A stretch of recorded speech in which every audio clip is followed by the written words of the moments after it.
दोस्तों नमस्कार, जय हिंद। आप सभी का बहुत-बहुत स्वागत है एक और मज़ेदार वीडियो में। मैं हूँ गौरव, मेरे साथ है डीसी। आप देख रहे हैं जीएस रिएक्शन। जय आप हिंद क भाई। मतलब कई दोस्त लोग बोलते हैं, "गौरव भाई थोड़ा-सा इंट्रो यार।" मतलब हाँ, हमेशा ऐसे ही बोलते हो, "मैं हूँ गौरव, मेरे साथ है डीसी।" आप यार देखो, जो नए लोग आते हैं उनके लिए बोलना पड़ता है ना। आप लोग तो पुराने हो गए हैं, तो आप लोगों को लगता होगा हाँ यार, सेम ही सेम शुरू होता है।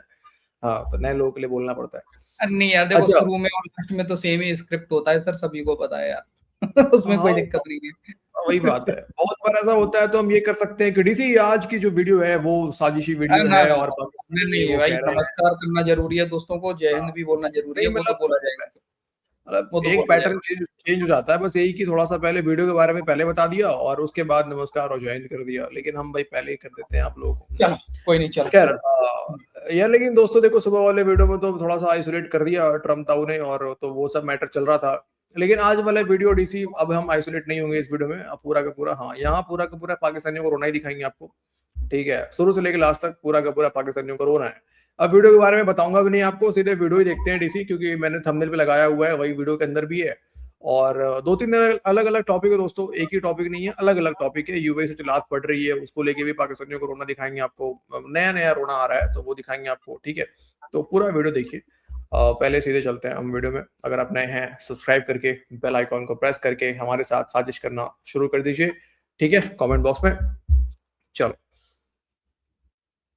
अमेरिका और ईरान के दरमियान मुज़ाकरात की कटाई में पड़ता देख के पाकिस्तान के दुश्मनों के नीचे से लॉटरी निकल आई है।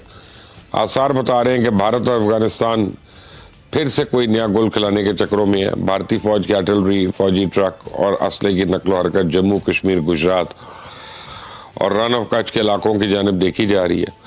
गैर मामूली नकलो हरकत है, फौजी मशकों के नाम पे की जा रही, लेकिन मुझे इससे खतरे की बू आ रही है। पहली वजह तो यह है कि भारत ने पिछले साल भी फौजी मशकों के नाम पे एडवेंचर किया था। तो अब भी अफगान तालिबान के इंटेलिजेंस ब्यूरो का डिप्टी चीफ मुल्ला ताज मीर जवाद दिल्ली में, और ये शख्स जब भी अपने सरपरस्तों के साथ खुफिया मुलाकातें शुरू करता है ना, तो पाक अफगान बॉर्डर पे तनाव बढ़ जाता है। तो अभी कल ही अफगानी फोर्सेस ने वजीरिस्तान में शरी आबादी पे रॉकेट्स भी फायर किए।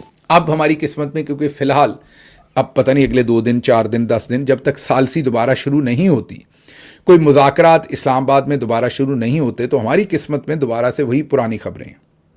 जैसा कि शुमाली वजीरस्तान दरपा खेल में कबाइल और फितनातुल ख्वारिज के दरमियान फायरिंग, 5 दहशतगर्द हलाक। ये जो 5 दहशतगर्द हलाक हुए, ये काफ़ी दिन हलाक नहीं हुए। पता नहीं क्यों दहशतगर्द क्यों छुट्टी पर थे, ये मुझे नहीं पता। जब तक सालसी का मामला चल रहा था तो दहशतगर्द भी ऐसा लग रहा था वो भी मुज़ाकरात देख रहे थे बैठे। उनको भी बड़ा इंटरेस्ट था कि मुज़ाकरात का क्या सब कुछ निकलता, क्योंकि कोई हमले नहीं कर रहे थे, कोई उनकी हलाकतें नहीं हो रही थी, कोई हम उन्हें रिस्पॉन्ड नहीं कर रहे थे, या पता नहीं हम ये खबरें नहीं दे रहे थे। कम अज़ कम मेरी नज़र से खबरें नहीं गुजरी। आपने बताना है। ये दोबारा जैसे ही सालसी वाला काम नीचे गया, इन्होंने भी हमले शुरू कर दिए हैं। अच्छा जी, आगे चलते हैं। बाजोड़ में फितनातुल ख्वारिज का क्रिकेट ग्राउंड पर क्वाड कॉप्टर से हमला, 3 अफराद जख्मी हो गए। उस वक्त बाजोड़ के इलाके मामोंद में क्रिकेट ग्राउंड में क्वाड कॉप्टर हमला हुआ। उस वक्त वहां क्रिकेट का मैच चल रहा था। अब यहां भी देखिए, सालसी के दौरान कोई ऐसा क्वाड कॉप्टर, कोई ड्रोन हमला कुछ नहीं हुआ। अब कल ही खबर थी कि 3 जगहों पर ड्रोन हमले हुए हैं, तो हमने आपके सामने रखी थी। आज क्वाड कॉप्टर का है, फिर 5 दहशतगर्द हलाक हुए हैं। तो सारी पुरानी खबरें हमारी किस्मत में जो होती हैं अमूमी तौर पर हमारे पाकिस्तान वतन अजीज़ की, वो वापस आ गई। सालसी जैसे ही हमसे दूर हुई है, दहशतगर्दी वापस हमारे करीब हो गई। क्यों? मैं समझने से कासर हूं, आप बताइएगा। मुझे तो लगता है कि ये जो पाकिस्तान के अंदर बिजली की कीमत बेतहाशा बढ़ाई गई या बढ़वाई गई, इसके ये भी भारतीय प्लानिंग का हिस्सा था कि पाकिस्तान में कोई इंडस्ट्री जो है वो इकोनॉमिकल वायबल ही ना रहे, उसकी वायबिलिटी खत्म हो जाए। देखिए ये 14 किलोमीटर दूर बिजली बन रही है 4 रुपए फी यूनिट, और यहां पे बन रही है 40 रुपए फी यूनिट। मैं इसे एक साजिश ना कहूं तो क्या कहूं, ये भी कुछ साजिश लगती है मुझे। इसके ऊपर मातम मेरा भाई करेगा, लेकिन मैं ये पॉइंट आउट कर रहा हूं। ये देखिए, ये जो पाकिस्तान को घेरा गया, पहले ईरान जो कि पाकिस्तान का सदियों से दोस्त चला आ रहा था, उसको तोड़ा गया। आज भी वो, इसके बावजूद कि हम उसको बचा रहे हैं, वो इंडिया का कलमा पड़ता हुआ पाया जा रहा है। उनके बीच से मेरे सेगमेंट से थोड़े मुख्तलिफ है, लेकिन चले मैं राणा साहब की ओपिनियन ले लेती हूं। राणा साहब, आपकी आर्गुमेंट बाय करें, चले कह लें आप। मैं कंक्लूड कर दूं। और इसी तरह अफगानिस्तान, भाई जिसके लिए हमने हजारों लोग शहीद करवाए, हमारे हर गली मोहल्ले के अंदर बम धमाके हुए, अफगान आगे 40 साल यहां पे मुकीम रहे, वो अफगान जो है आज पाकिस्तान के बारे में शुभ शुभ नहीं सोचता। ये मरियम नवाज के रजी दादा हैं। कौन लोग हो तुसी? सीधा सीधा मामला है कि पीपल्स पार्टी ने और नून लीग ने आईपीपीज लगाए, बिजली पैदा करने वाले प्राइवेट कारखाने जो बहुत महंगे दामों लगाए और जो आलमी मार्केट में कीमत थी उससे दुगनी चौगनी कीमत के ऊपर लगाए। ये अगर इंडिया की साजिश थी तो उसमें से जो किकबैक्स और कमीशन है वो इंडिया को जाने चाहिए थे, या आईपीपीज इंडियंस की होनी चाहिए थी। आईपीपीज तो सलमान, शहबाज और दूसरों की हैं। ये कैसी साजिश है इंडिया की जिसमें से फायदा आप लोगों को मिल रहा है अरबों रुपया? तकरीबन कोई मेरा ख्याल 30 बिलियन डॉलर की टोटल इन्वेस्टमेंट होगी जिसमें आईपीपीज लगे होंगे टोटल, और उसमें बैंक का पैसा भी होगा। 7 बिलियन डॉलर सालाना ये लेके चले जाते हैं। अब सोचिए, तो 1-2 साल में इन्होंने पैसे अपने पूरे कर लिए और मौदे इनके 50-50 साल के हैं। तो कौम को तो लूटा इन्होंने, गरीब को लूटा बेसिकली। लेकिन आप इसको ढिठाई कहें, बेशर्मी कहें, इसे इनकी कम अकली कहें, जो भी कहना आपने, कि पता होते भी कि ये हमारे मालकान ने किया, शरीफ खानदान खा रहा है इसमें से पैसा, इसमें जरदारी खानदान है, उनके इनके दूसरे लोग जो हवारी हैं वो खा रहे हैं, या उन पर इल्जामात हैं कम अज कम के वो खा रहे हैं। वो कह रहे हैं कि ये इंडियन साजिश है, ये इंडिया पे डाल रहे हैं। इंडिया ने कहा था कि इतनी महंगी बिजली घर अपने यहां लगाएं। आप पाकिस्तान के अंदर बिजली महंगी पैदा होती है, इंडिया का कसूर है। चलिए एक्सपोर्ट तो आप कह देंगे आप वो हमारी कम करवा रहे हैं, बिजली क्यों इतनी महंगी पैदा हो रही है? ये किसने कहा था कि कोयले का, इंपोर्टेड कोयले का जो प्लांट है साहिवाल में लगाना है और कोयला कराची से फिर ट्रेनों पर लाद कर जो है वो लेके आना है? ये किसने कहा था? किसने कहा था कि जो सलमान, शहबाज के आईपीपी से बिजली अवाम ने खरीदनी है और कैपेसिटी पेमेंट भी अदा करनी है? वो जो एलएनजी के टर्मिनल आपने लगाए हुए हैं जिनके करोड़ों रुपए देने पड़ते हैं, 400 शायद 60 करोड़ रुपए माहाना देने पड़ते हैं शायद, या कितने वो जो देने पड़ते हैं, वो बताइए, वो इंडिया ने कहा था हमें कि वो लगाएं हम। मतलब एक तरफ तो लूटा है और ऊपर बड़ी बेशर्मी और ढिठाई के साथ लोगों को कंफ्यूज भी कर रहे हैं, मानते नहीं है कि हमने किया क्या। फ्रांस अच्छा, अभी आते हैं यूए वाले पे दोस्तों। थोड़ा सा यहाँ पे जरा सा साजिश पकड़ लिया जाए। हाँ, मतलब पहले तो यार वो जो मुबस्सिर लुक्का जो है डीसी, पता नहीं क्यों सांसें फूलती हैं उसकी यार, एक लाइन बोलता नहीं है वीडियो में। तुमने गौर किया स्टार्टिंग में सांसें फूलती हैं उसकी यार? हाँ, सांसें तो सभी पाकिस्तानियों की फूलती हैं सर। वो तो आपको पता है ना कि इंडिया की जब भी यहाँ पे कोई मॉक ड्रिल हो रही होती है या फिर कोई युद्ध अभ्यास हो रहा है तो हमारी आर्मी का, तो इनकी सांसें फूलती हैं सर पाकिस्तानियों की। मतलब अच्छा, बहुत अच्छा है वैसे इंडिया का अपना भी, ये बहुत अच्छा है गौरव भाई। यहाँ पे मॉक ड्रिल कराते रहो, इनकी सांसें फुलाते रहो पाकिस्तानियों की, बहुत बढ़िया है काम अपना ये। आई थिंक आज ही की बात है, आज मॉर्निंग देख रहा था मैं। आई थिंक ये नोटिफिकेशंस भी दिल्ली के अंदर वो टेस्ट हुए हैं सर, ब्रॉडकास्टिंग वाले, इमरजेंसी ब्रॉडकास्टिंग के मैसेजेस स्क्रीन पे आ रहे थे। दिल्ली में ही टेस्ट हुआ है, बाकी जगह मुझे तो नहीं आया। आई थिंक तुम्हारे इधर भी नहीं आया होगा डीसी फोन में। इवन एनसीआर तरफ के, नोएडा तरफ के लोग भी कह रहे थे कि उनकी तरफ भी नहीं आया है, ओनली इनसाइड दिल्ली के अंदर ही मैसेजेस आए हैं। मे बी धीरे धीरे टेस्टिंग बढ़ेगा सभी लोगों के पास, तो वो भी टेस्ट वेस्ट हो रहे हैं, तो पता नहीं। लेकिन एक तरफ से तैयारियां भी चल रही हैं, कभी भी इनको ठोकने की तैयारी बड़ी लेवल पे हो सकती है। तो सांसें तो फूल रही हैं, बात तो सही है डीसी। और मतलब लेकिन साजिश देखो, पाकिस्तानी कल ये भी कह देंगे कि हमारी जो आबादी बढ़ रही है। मतलब आज अगर बिजली को लेके कह रहे हैं कि बिजली हमारे इधर में इतनी महंगी है, इतनी महंगी हो गई है, तो भाई इसके पीछे भारत की साजिश है। कल ये भी कह सकते हैं भाई कि हम तो इंडिया से कंपटीशन लगा के, भारत की साजिश हो रही है, तो आबादी हमारी बढ़ रही है इधर। ठीक है, कुछ भी कह सकते हैं।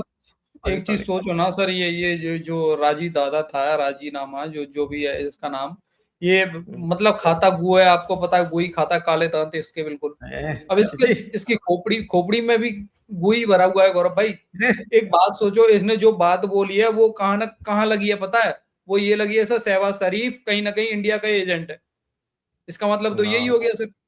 बिल्कुल यार, क्योंकि अब सरकार में वही है, मुनीर वही है। अगर इंडिया ही बढ़ा रहा है तो बंद कर दो यार, बिजली बंद कर दो अपना।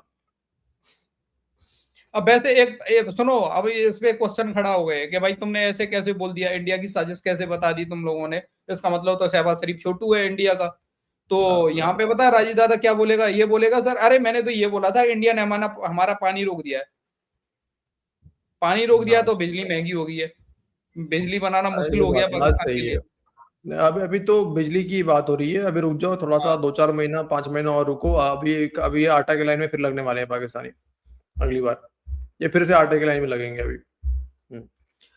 अच्छा खैर, लेकिन दोस्तों देखो, ये सब तो बात अपनी जगह चलती रहेगी। अभी यूएई वाला जरा टॉपिक पे आते हैं हम लोग, थोड़ा सा यहाँ जरा सुनो। 24 ने एक बड़ी तकलीफ दे खबर इस पे एक और मेहमान को इन्होंने लिया हुआ था जो कि जर्नलिस्ट है, एडिटर है। उसने ये खबर दी कि ये जो खातून इसमें आप देख रहे हैं कि 15,000 शिया पाकिस्तानियों को यूएई बेदखल कर चुका है, 15,000 से ज्यादा, और उनके बैंक अकाउंट्स फ्रीज कर लिए गए हैं। जो उनके वहां असासे थे, जो उन्होंने अपने, कोई 10 साल से रह रहा है, कोई 20 साल से रह रहा है, जो उन्होंने मेहनत करके वहां अपने असासे बनाए, प्रॉपर्टीज बनाई, घर बनाया होगा, जो भी कुछ बनाया, गवर्नमेंट ने वो सब भी फ्रीज कर लिया है, छीन लिया उनसे, उनके बैंक अकाउंट्स बंद कर दिए, और उनके उनकी जो फोटो आईडीज हैं या उनके जो डॉक्यूमेंट्स हैं उनको बंद कर दिया है, उनकी आईडीज बंद कर दी, और उन्हें जबरदस्ती वहां से डिपोर्ट कर दिया 15,000 शिया पाकिस्तानियों को। यानी आप ये कहना चाहते हैं यूएई वालों, आप फिर ये कहना चाहते हैं ना अपने इस अमल से, इस एक्शन से, कि इस वक्त अमेरिका और इसराइल के खिलाफ सिर्फ और सिर्फ दुनिया का शिया मुसलमान खड़ा है और सुन्नी मुसलमान अमेरिका और इसराइल का पिट्ठू है। क्या ये पैगाम देना चाहते हो? क्या क्या ये यानी क्या गिला वो जो है कि हमें अपनों ने लूटा, गैरों में क्या दम था।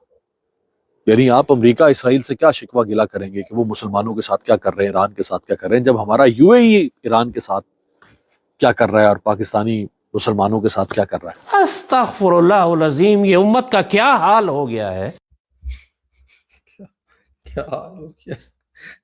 अच्छा, मुझे एक बात समझ में नहीं आया, ये तो 15,000 की बातें कर रहे हैं, लेकिन सोचो ये कुछ ही दिनों की बात है डीसी, अभी मामला खराब हुआ, आई थिंक हफ्ते 10 दिन हुए हैं, और 15,000 ये कह रहा है कि शिया मुसलमानों को वहां से निकाल दिया गया। पाकिस्तानी ठीक है, और किसी को नहीं निकाला गया, पाकिस्तानी को निकाला गया। यहाँ पे सिया सुन्नी का मामला ही नहीं है। अगर सिया सुन्नी का मामला है तो पाकिस्तानी मुझे ये बताएं, अगर ये कह रहे हैं कि सिया सुन्नी का तो मामला कुछ है ही नहीं जी, तो नहीं है, तो फिर सऊदी के अंदर में जो तुमने पाकिस्तानी फौज तैनात किए हैं वो तुमने सुन्नी क्यों तैनात किए फिर?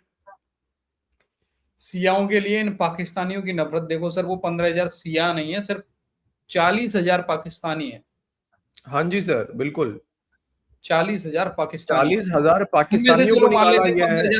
15,000 सिया होंगे, मान लेते हैं 15,000 सिया होंगे, बाकी के 25 उनका भी नाम बता दो भाई, वो कौन है? नहीं बताइए दोस्तों, पाकिस्तानी मीडिया ये खुद खबरें दे रहा है कि 40,000 पाकिस्तानियों को अभी तक निकाला जा चुका है वहां से, और ये केवल शिया के ऊपर ये देखो ब्लेम लगा रहे हैं, और किस तरह से शियाओं के प्रति, या फिर ये कह लो कि एक तरह से या तो सिंपैथी गेन करना चाह रहा है या फिर कुछ और बात करना चाह रहा है ये, ठीक है, कि देखो शियाओं को निकाला जा रहा है, यूएई शिया को निकाल रहा है, शिया नफरत हो रही है वहां पे। तुम्हारा तो मुनीर कह चुका हो शिया मुसलमानों को कि तुम्हें यहाँ दिक्कत है, तुम जाके ईरान चले जाओ, ईरान उसके चले ऊपर जाओ। बात नहीं करोगे? नहीं उस पे बात नहीं करेंगे भाई ये लोग। ये आज नफरत है सर हर एक पाकिस्तानी के अंदर, कूट कूट। अरे यार आपने वीडियो नहीं देखे गौरव भाई, सिया प्याज है, नहीं खाएंगे हम सिया प्याज को, नहीं देखे आपने वीडियो? बिल्कुल बिल्कुल, लाल टोपी खुद ही यार गालियां दे रहा था कल की वीडियो हाँ। में, ठीक है। दूसरी अहमदियात बात हो गए, मुझे सिया हो गए, इनको नहीं, भाई साहब गालियां देते हैं, इनके हाथ का खाना नहीं खाते ये लोग। अगर इतना ही प्यार है, इतना ही प्यार है, एक काम करो, ईरान को लेके तो भारत के अंदर भी प्रोटेस्ट हुए, लगभग जहां भी मुसलमान रह रहे हैं सबने प्रोटेस्ट कर दिए होंगे, ठीक है, जहां भी शिया मुसलमान रह रहे हैं, पाकिस्तान के अंदर भी है ना। जरा उनको बोलो ना एक बार कि ईरान को लेके जरा ईरान के हक में कोई प्रोटेस्ट निकाल दे, बोलो ना जरा उनको, भाई है ना तुम्हारा ईरान, तो जरा बोलो ना प्रोटेस्ट करने के लिए कि हक में निकाले प्रोटेस्ट, या इजराइल के खिलाफ निकाले ना, निकाले इजराइल के खिलाफ, भाई दुश्मन है ना इजराइल, निकालो जरा सा इजराइल के खिलाफ, डंडा कर देगा डंडा मुनीर तुम्हारा अंदर, आगे प्रोपेगेंडा करने के लिए यहाँ पे। वही प्रोपेगेंडा चल रहा है सर। ठीक ईरान है। मतलब थोड़ा सा ईरान का वो प्यार दिखाने के लिए, मोहब्बत दिखाने के लिए सिर्फ सियाओं को भगाया यूएई ने, 40,000 को भगाया, उनका नाम भी ले लो, भिखमंगो। सोचो यार कितने बड़े जाहिल हैं, खुद तो वहां पे सऊदी के अंदर में अपनी फौज तैनात कर दी है ईरान के खिलाफ में, ठीक है, और उसके बाद यहाँ कह रहे हैं कि देखो यूएई वाले केवल शिया को निकाल रहे हैं ताकि शिया भड़क जाए यूएई के खिलाफ में। कितने बड़े बेवकूफ हैं और कितने किस तरीके से मूर्ख बना रहे हैं दुनिया को। तो ये है इनका असली चेहरा दोस्तों, ये होता है नैरेटिव बनाना, और ये ऐसे करके प्रोपेगेंडा करते हैं, ठीक है, तो कभी कभी हाँ मतलब आज हमने अच्छा काम किया वैसे डीसी देखा जाए तो। आज हमने आइसोलेट को साजिश तोड़ी है भाई साहब आज हम। अभी मुझे अभी ध्यान आ रहा है कि भाई साहब ये मजाक में वीडियो रख के जो है हमने पूरा का पूरा साजिश मजा आ गया, किसी साजिश एक्सपोज कर दिया भाई हमने तो आज। हाँ तो दोस्तों आज की इस वीडियो में इतना ही है, बाकी आप लोग कमेंट कीजिए आप लोग क्या सोचते हैं। ठीक है, वीडियो को अंत तक देखने के लिए आप सभी का बहुत बहुत धन्यवाद। कल कुछ लेकर आते हैं आपके लिए कुछ और मजेदार न्यूज। ठीक है, आज के लिए इतना ही। जय हिंद दोस्तों। जय हिंद भाई लोग।